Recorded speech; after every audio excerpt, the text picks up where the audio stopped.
Hey friends, welcome back. Tonight I'm sharing 3 terrifying true stories, told in the first person exactly as they were told to me. None of this is made up. These came from people in my circle and from folks who finally wanted their experiences heard. So kill the lights, get comfortable and listen close, because if you haven't faced something like this yourself, you're about to hear from those who have. If you want more true nightmares on this channel, subscribe, drop a like, and share this video with a friend who swears they don't scare easily. Ready? Let's begin. Its next one kept me awake after I heard it. A repair tech swore it happened during a string of graveyard shifts at a little pawn shop off Woodward Ave in Detroit. I'm going to tell it in his voice. The radio that shouldn't work. I didn't clock in at the pawn shop to chase mysteries. I was there to swap batteries, test guitars, and stop kids from pocketing game cartridges. Nights were quiet, mostly counting cash and polishing fingerprints off display cases. The only thing that ever felt older than me was the dust. The radio came in on a Wednesday, at least that's what the receipt said. I don't remember the guy who sold it. My manager, Julio, tossed the ticket on my mat with a grunt. Shortwave. See if it powers. If it lights, price it at $200. The set looked like it had been dragged out of a shipwreck.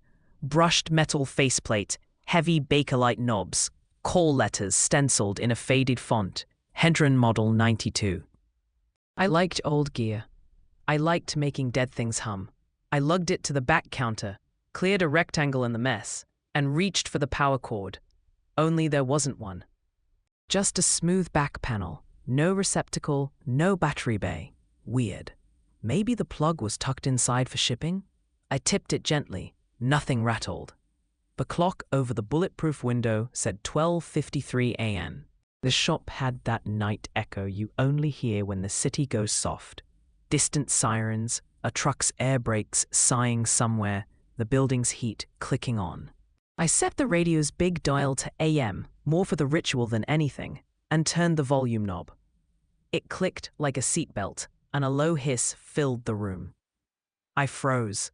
No wall power, no batteries. No anything, but the dial lamp, an amber half moon, glowed steadily. So maybe it had a supercapacitor, some gimmick I hadn't seen. I leaned closer. Under the hiss, I could hear voices. Not a talk show. Not music. Someone reading a plate number, crisp and bored. Be on the lookout for a gray Civic. Partial tag E61.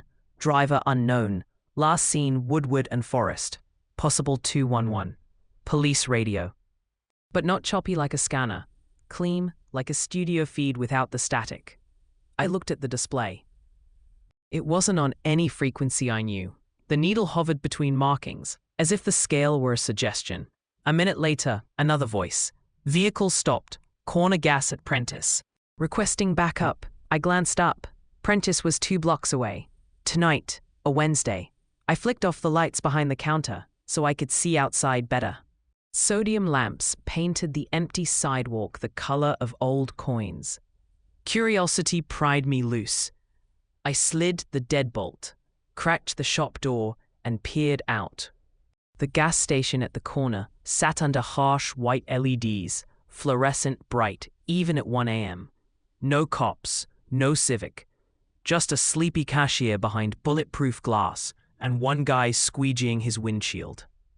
I felt stupid. Closed the door and turned the radio's volume down. Maybe I'd picked up a rebroadcast, a delayed stream. I went back to my checklist. 3 minutes later, blue and red blossomed across the pawn shop ceiling. I stepped back to the door. The gas station had sprouted 2 cruisers and a third rolling slow. A grey Civic idled at pump 3. Driver half out, hands up. The cashier's mouth hung open. Same plate too. E61. The rest smeared by a plate frame. I looked at the clock. 1:01 a.m. The hairs on my arms lifted. I turned toward the radio. The amber dial seemed brighter. I told myself I'd imagined it. Detroit is a machine that produces coincidences. Bad cars, bad timing. Probabilities are always grinding. I turned the radio's big knob. SW, CW, AM again, and got only the same oily hiss. At 1:13 a.m., the voice returned, calm and bored. Signal 7 at 8:42 Montcalm. Family disturbance escalating.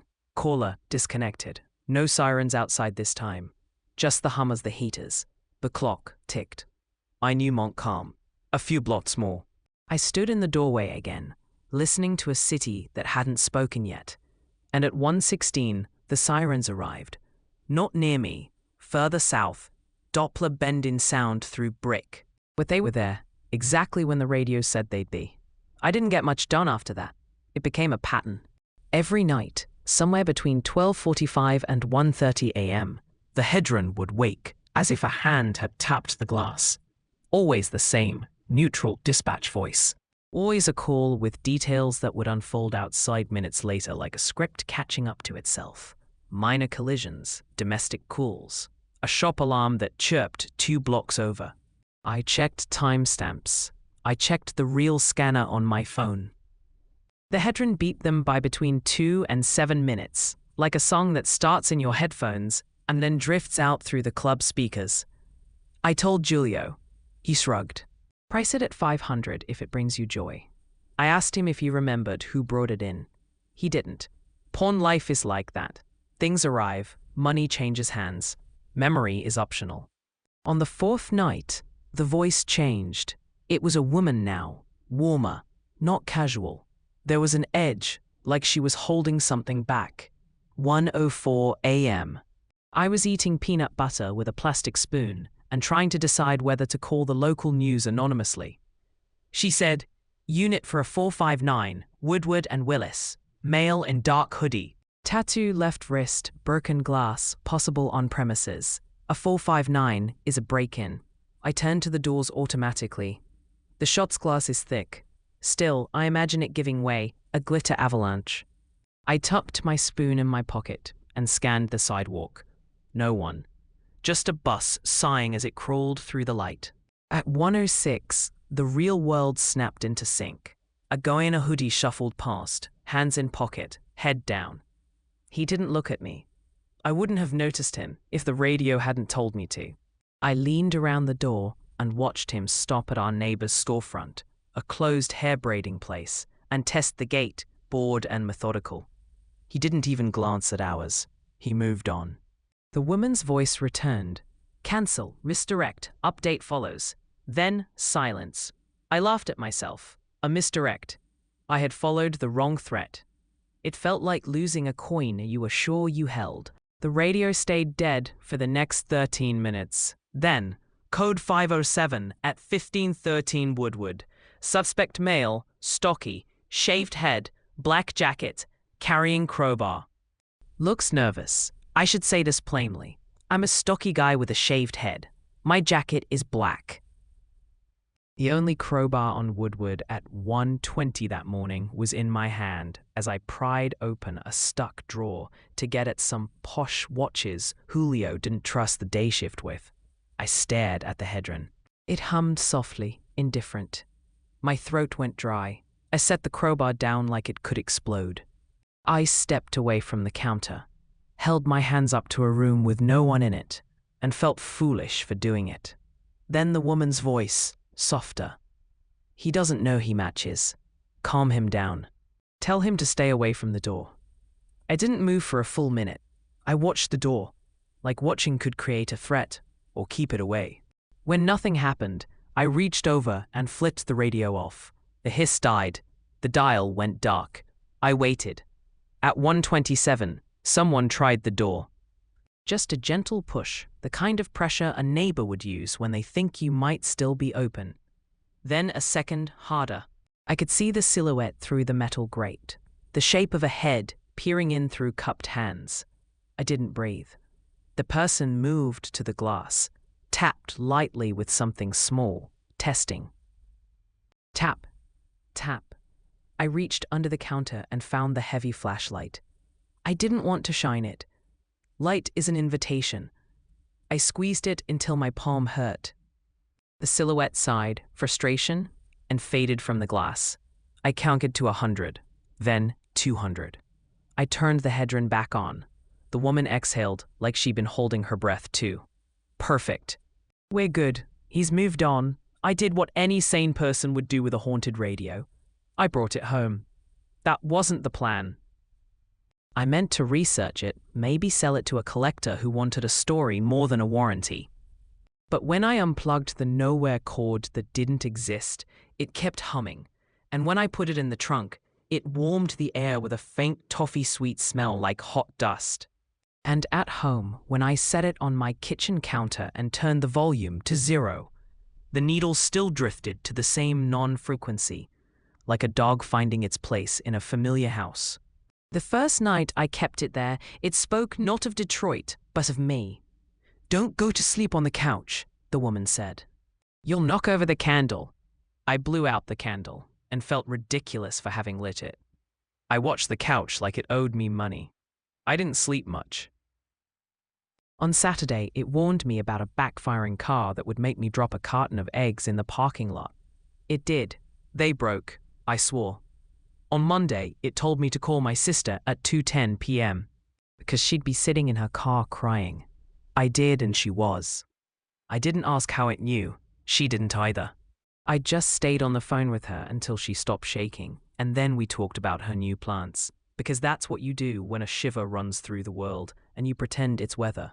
By the second week, I'd stopped pretending the radio was anything but what it was, a weird kindness wrapped in bakelite and brass. It didn't tell me everything. It didn't tell me lottery numbers or how to fix my gut or the best route to skip traffic. It told me the kinds of things that keep human beings intact. Watch out, duck your head, don't open that door for the knock that isn't a neighbor. On a Tuesday, the woman's voice changed, closer to the mic now, less composed. "He's outside the shop again," she said quietly. "Same hoodie, same walk. You'll be tempted to follow." "Don't." I called Julio and told him I had a stomach thing. He sighed theatrically and let me off. I stayed home and watched the radio's dial breathe. At 1:13 a.m., my phone buzzed. A text from the shop alarm app. Back door opened. Then motion in stockroom. Then glass break, front. The police feed on my phone chirped 3 minutes later, with an address I knew, as well as my own. And then the woman's voice, soft with relief. "You did the right thing. He would have gone for your head first." The flashlight would have slipped. I sat on the kitchen floor with my back against the cabinet and laughed until I nearly cried. I wasn't sure which part I was laughing at, the fact of the warning, the fact that I'd listened, or the fact that the only religious feeling I'd had in 10 years had arrived courtesy of a machine with no plug. That Thursday, I bought the hedron from the shop under the table for $20 and a promise to tell Julio if a buyer offered me something stupid later. "Put the cash in the lunch jar," he said. "And if it starts playing horse racing results from the future, you cuck me in." The last night I used the hedron was the night I finally asked the woman a question. Stupid, right? I'd never tried to talk to her. It hadn't occurred to me I could. Radios are one way by definition. But that night I'd left the window cracked, and the city slipped in. A warm May gust, a soft siren laid under the wind like a church organ. And I felt this little fierce gratitude in my chest I didn't know what to do with. So when the hedron's dial eased to its honey place and the woman's breath rustled the room, I said, "Who are you?" For a moment, I thought I'd broken it. The hiss dipped, rose, like someone carrying a mic down a hallway. Then, "I'm the person who listened before you." I pressed my palms against the counter. "Before me? The first time?" she said. "I ignored it. I thought it was a prank. I opened the door to the knock I thought was a delivery. I lost a lot of blood." The second time, I listened. The second time, I repeated it without meaning to. She let the words sit. "It loops," she said gently. "A little. Enough to save a few of us. Enough to keep the city from eating every pieces." "How long have you been doing it?" I asked. "Long enough to learn the smell of a candle before it tips," she said. I could hear a smile I couldn't see. "Long enough to know when to say goodbye." "I don't," I started, and then the hedron's dial lamp dimmed. Not off, but down, like a room at the end of a visit. The hiss thinned. The needle slid gently back to where a frequency should be. The amber moon winked out. I didn't sleep much afterward. I kept the radio in the kitchen, a quiet lump of metal, for months. Once in a while, I'd turn the volume knob. The click was small and hopeful, but the hiss never came back. Julio noticed I'd stopped working nights. He gave the heedrin a glance, and then a second, longer one. "You gonna sell that thing?" he asked. I told him no. He nodded, and we didn't talk about it again. I don't know where she went, the woman who listened first. I do know this. On nights when I can't turn my brain off, I'll walk past the gas station at Prentice, and the braiding place with the stubborn gate, and the pawn shop that still breathes on Woodward, and I'll see a kid in a hoodie who looks bored and hungry and too tired to be dangerous yet. And I'll think of how thin the margin is between what almost happens and what doesn't. Sometimes, when the city smells like warm dust, I swear I catch a thread of the headrun's hum under the traffic, a ghost note blending with the world. And every time someone looks up a beat before the danger lands, every time you feel watched over for a second and don't have a good reason why, I tell myself, she's still out there, listening for us from just a few minutes ahead. I got this over black coffee from a night caretaker in Savannah who didn't smile once while he spoke. He asked me not to use his name. I'll tell it the way he did. First person, no embellishments. The cemetery is only haunted if you insist on calling it that. I call it a place with work to do. My job is the gate. Lock it at dusk, unlock at dawn, and walk the lanes each hour in between. I've done that for 11 years now, through storms that peeled branches like bark, and summers that baked the marble until it was warm against my palm. If you've never been to Laurel Grove after midnight, you don't understand how a city keeps its ledger. Names are written, names are read. Air smells of camphor and old leaves, and the Spanish moss hangs like veils you don't lift. I used to bring a paperback. Ghost stories tourists left on the bench near the angel statue, or a detective thing from the free shelf at the library. Then I stopped. Reading felt like trying to add a candle to a sky already full of stars. At 3 a.m., when the trains sing over the Ogeechee and the river tugs at the moon, words on a page shrink into itching. The first time I saw them leave, it was a Tuesday. Rain had shaken the day loose, and the paths were black glass under my flashlight. I was at the north gate checking the chain. Habit, mostly. The lock had new paint. It clinked friendly when I shook it. Behind me, the oak grove had that wet hush. The gate clicked open. It didn't swing. It clicked. The way a latch does when a latch is given permission. I thought I had imagined it. I checked the lock with my hand out of reflex. It sat firm in my palm, heavy and right. But the gate had that feeling of a thing newly unlocked, slack where there had been tension, a sigh in the hinges. The first man through wore a grey suit, 12 presidents out of date, and polished shoes that sank into the wet ground. His tie was serenely crooked. His left hand was missing the ring that would have matched the tan on his finger. I knew him from his picture, though I had never met him.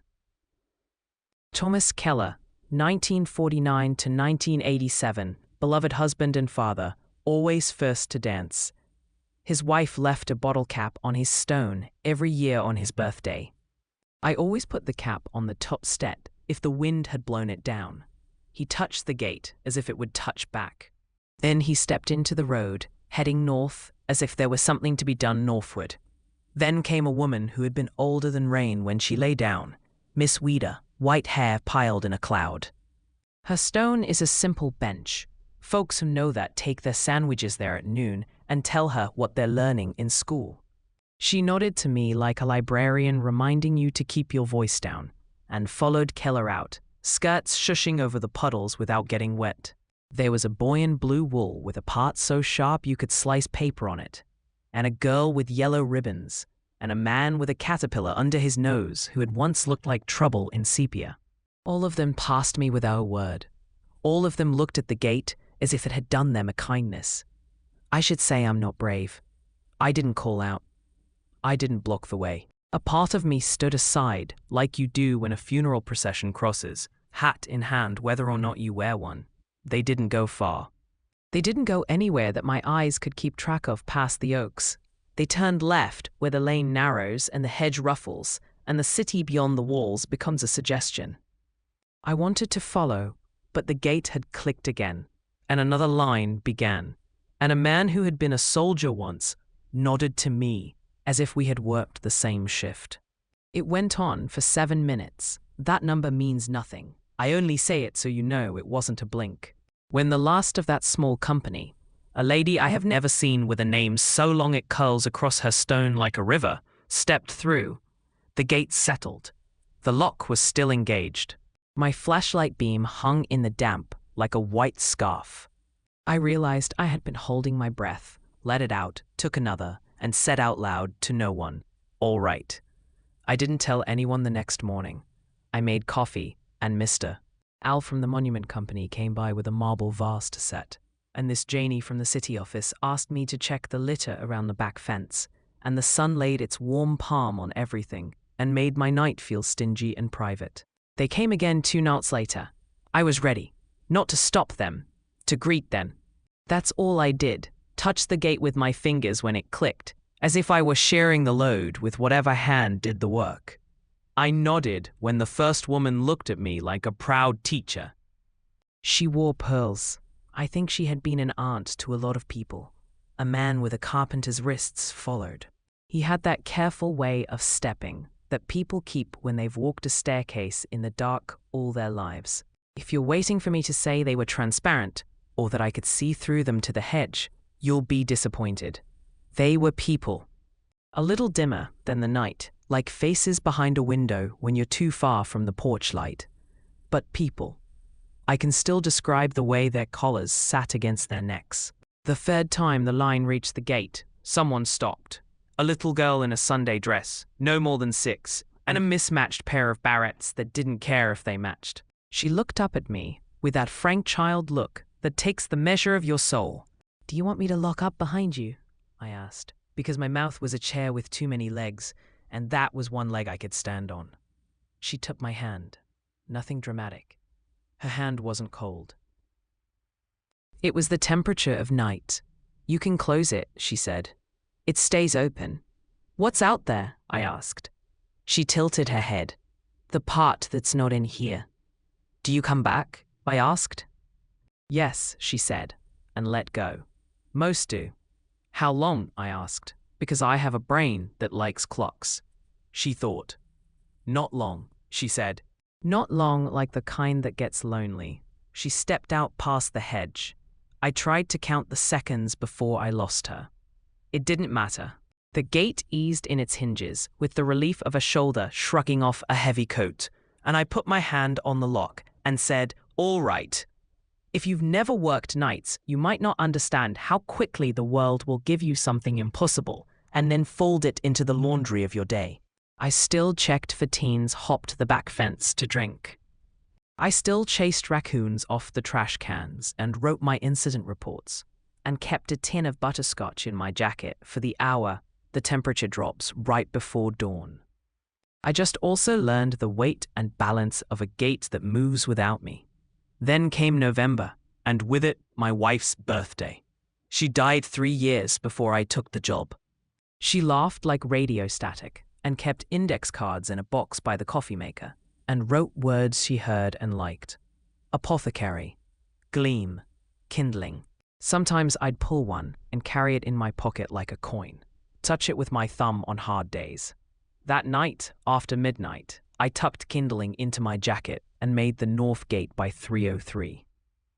A number had formed itself, a habit. I tell myself it's because the trains are most regular then. The lock was cool under my hand. The air was smoked by the breath of the river. And I heard a step I knew.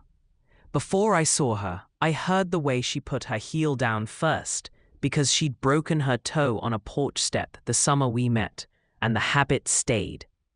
You'll tell me I made that up. You'll say I put memory where night belongs. You'd be wrong. I could not have invented the way her blouse had a snag by the hem from the time she caught it on a nail under the sink, or the way her hair still refused to obey a bobby pin. She touched the gate with 2 fingers like she always did with hot casseroles to see if I was lying about the temperature. She looked at me. The night bent around 2 people, looking at each other, the way it does when the night realizes it's outnumbered. "You're late," I said, because we had 100 jokes and most of them were built like that. "You didn't have to wait," she said. "I do the gate either way." She smiled at my shirt. "You still don't tuck it right," she said. "You still don't tuck none of yours at all." We stood with the gate in between us, like a third person we both liked.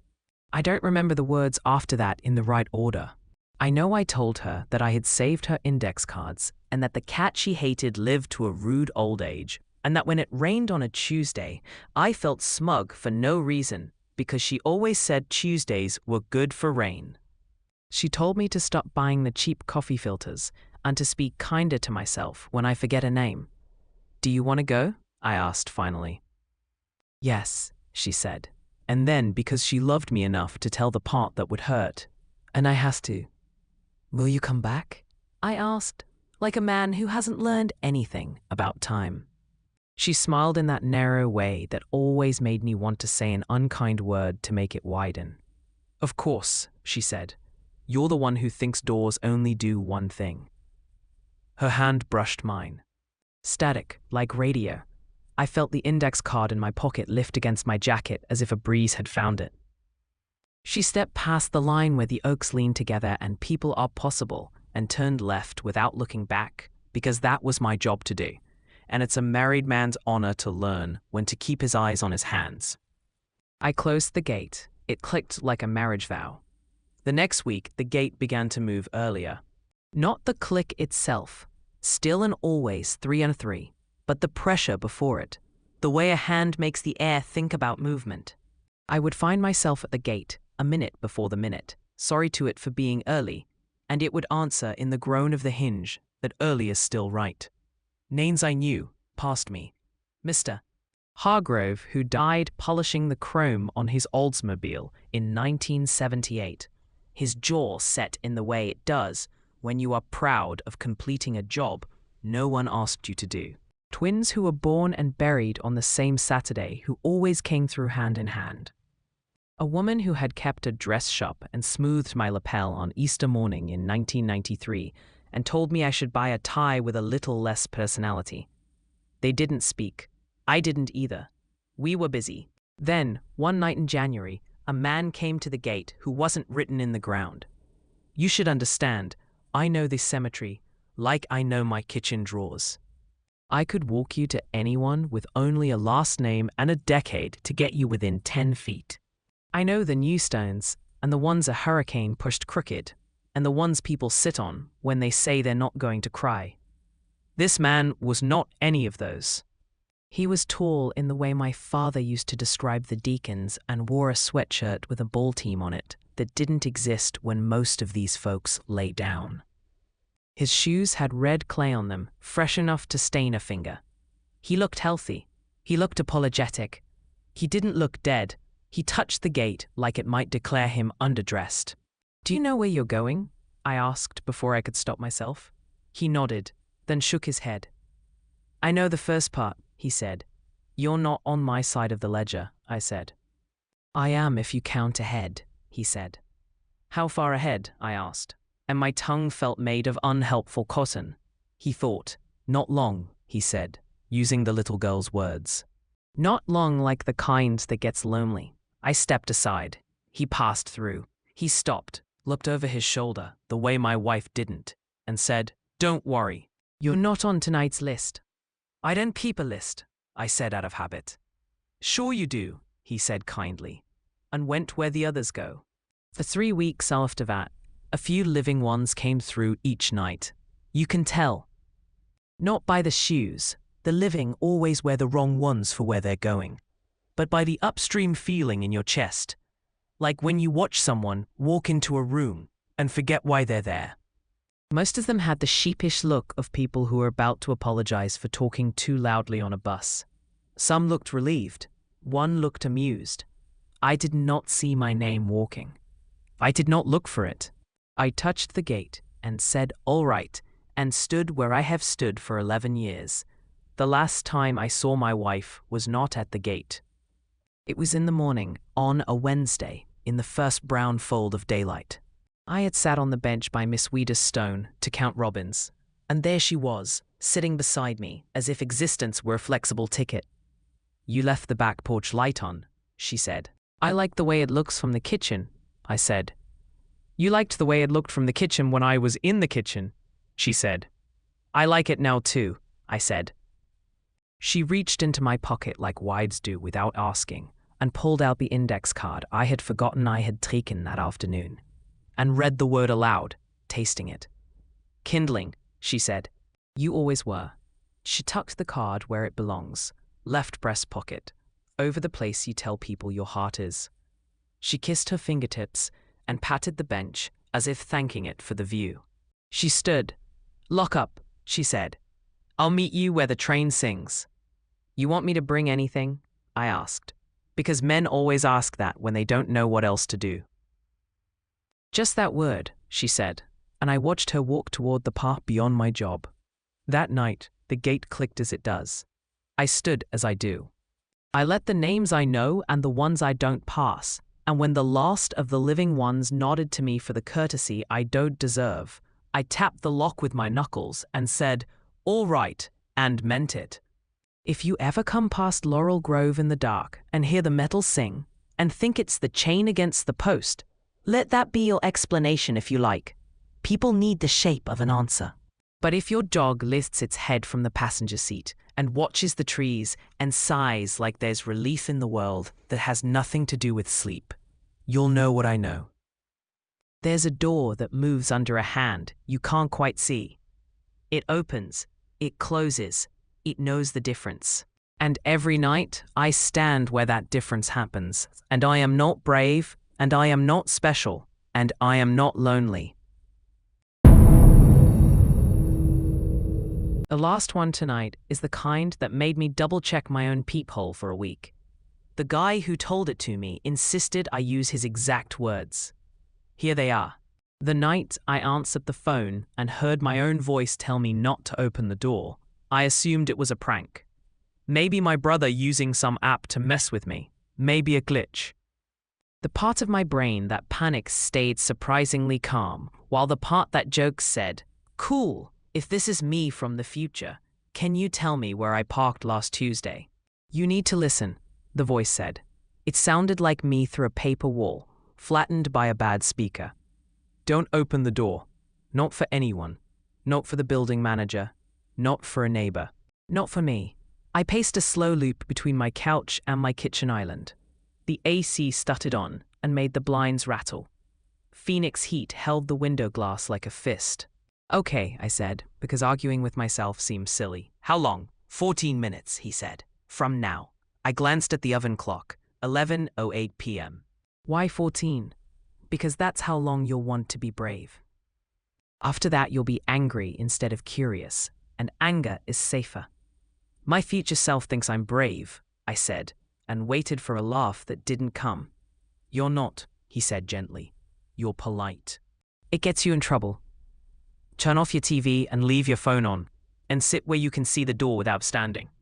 Make it clear you're home." "Don't speak."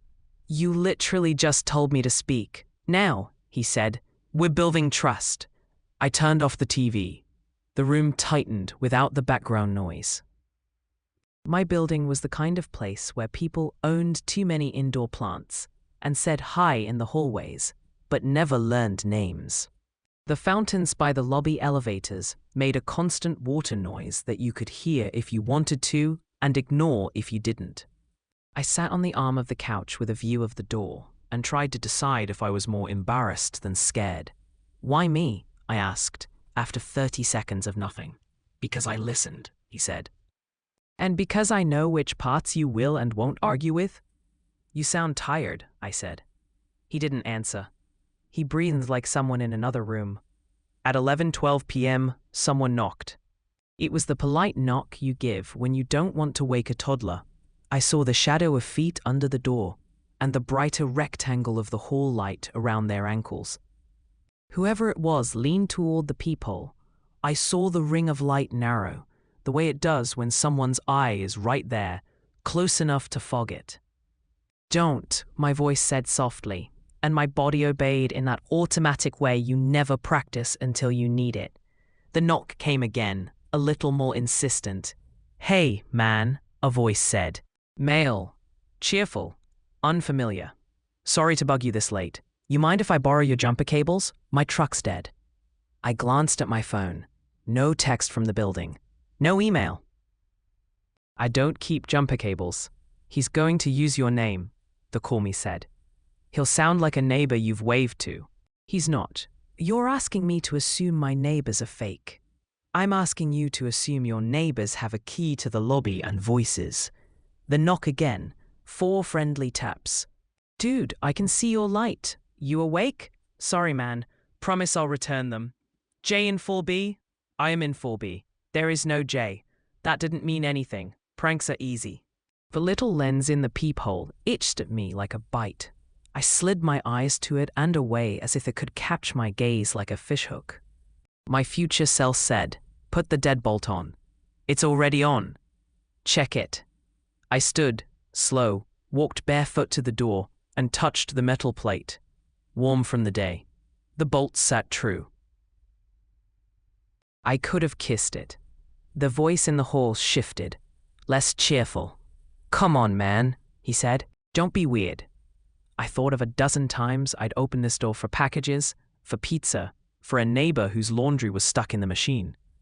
I thought of how often I had apologized for existing. I thought of how my own voice had said anger would be useful. At 11:15 p.m., another knock, this one lower, knuckles landing where the wood is hollowest. The hairs on my forearms rose as if the air had moved through me instead of around me. "You got 14 minutes, I whispered. "What happens at 14? "You get a call from the building," the future said. "Don't answer. It's not them. They'll get your name right. They'll know your lease number. They'll say there's a leak downstairs and they need to check your sink. They'll say if you don't open, they'll have to let themselves in." "They won't." "How do you know?" I asked. "Because I'm you," he said, and I could hear the frustration behind the patience like a thwack in plaster. "Because I had the same doubts you're having. Because I am not compelling you with magic. I'm asking you to do a very small, very basic thing. Don't turn a handle when you didn't ask to." At 11:17, my phone buzzed. Building office. The number matched the one in my email signature on the move-in packet. I let it buzz. It buzzed again. It stopped. A voicemail bloomed. My thumb hovered. I didn't play it. Outside, the voice at the door sighed, then tried a laugh. "Buddy," he said, "this is embarrassing. Can you at least come to the peephole so I know you're not like, you know?" I didn't answer. The air felt thicker now, as if the AC had taken the night off to see how we'd like it. I could hear the fountain in the lobby pouring water uselessly over a rock. "Tell me something only I would know," I said quietly, not toward the door, but toward my phone. "You kept the mixtape from sophomore year in the pocket of your coat for 3 winters after she moved," my voice said. "You fast forward past track 6 because her brother's laugh is in the background. Your dad smells like cedar when he's nervous. You'll never tell him that because you'll realize it would make him more nervous. The first thing you ever stole was a book. You still have it. You won't return it, but you'll keep it on the bottom shelf, face down, like shame. When you were 10, you wrote a letter to the future and put it in the freezer because you read that cold preserves things." I sat back down. At 11:21, the handle on my door turned gently, then stopped. A head rested against the wood. I could feel the weight of it through the bolt, a pressure like weather. "You sure you're not brave?" I asked my phone. "I'm sure," he said. "You'll get a better word in a minute." At 11:23, the call from building office came again. I let it die a second time. Right away, a text. "Please confirm you are home. There is water reported below your unit. We need to check for an active leak." If you can't respond, we will enter with a master key. I live above the trash room, I said. There is no unit below me. Makes the threat feel more real though, doesn't it? My voice said. I typed, I am home. Please schedule for morning. Then I put my phone face down and touched the deadbolt again. The metal was cooler. Or maybe my hand was warmer. At 11:25, something that sounded like my neighbor Aaron called my name. Aaron's laugh leaks through the wall on football nights. He says brother with no R.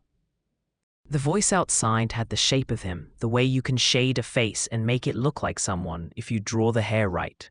Hey man, the voice said softly. I locked myself out. Can I hop through your balcony? I'll be quick, promise. I pictured the balcony. Metal rail, fake wood planks, desert air hot and dull. You can step onto it from the living room, where the plant I can't keep alive pretends. The balcony doors look from the inside. No one can hop store-bought out there and then in here without me opening a door. Tell me how this ends, I said into the phone. Not with a bang, he said dryly.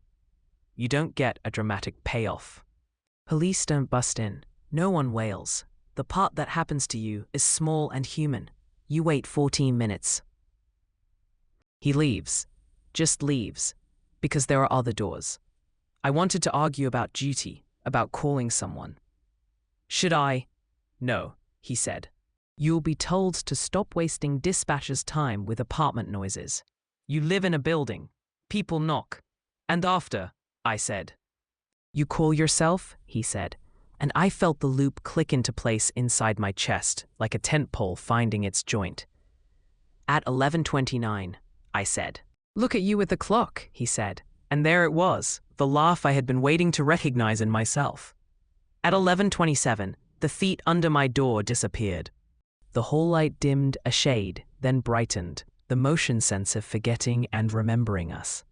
I waited through one cycle, two. My phone was a warm animal in my hand. At 11:29, I hung up. It felt like ending a conversation with a version of myself that had been careful with me. I opened the keypad and dialed my own number. It rang once, twice. I half hoped I would answer. I did. You need to listen, I said, and heard in my own voice the patience that had annoyed me earlier. Don't open the door. Not for anyone. Not for the building manager. Not for a neighbor.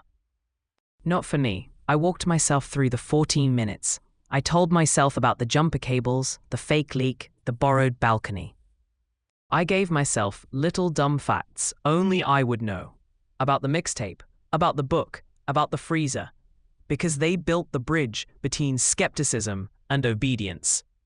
I listened to my voice on the other end go from irritated to obedient to grateful. The loop sat on itself neatly, like a snake napping. At 11:42, a text pinged my phone from no number I recognized. Thanks, you did great. Maybe it was a scheduled message from Mimi. Maybe it was kindness. I slept on the couch with the lamp on. That felt like bravery. There isn't a moral to this. There's a practice. It's small. Don't open the door because someone outside asked you to. The place you live in has an inside and an outside for a reason. And if you need a timer to tell your fear when to turn into anger, pick 14 minutes because it fits neatly into your palm. Sometimes, if I wake at 11:08 and the AC stutters and the blinds rattle like a lizard's warning, I'll put my phone on the coffee table and stare at the door and feel the river of people who need a thing they can't have pressing against wood all over the city. I can't save them. I can keep the handle from turning. And if the phone rings again, if I hear myself ask me to listen, I will. I'll add one new detail each time, something that only I could know. Not because I need to convince myself anymore, but because there's a pleasure in handing a younger version of me a lighter weight to carry across the room. If you need a detail from me, a stranger, take this one. The first word you said out loud the day you moved into your place was home. You said it to the empty room without irony. To make it true. It still is. Keep it that way.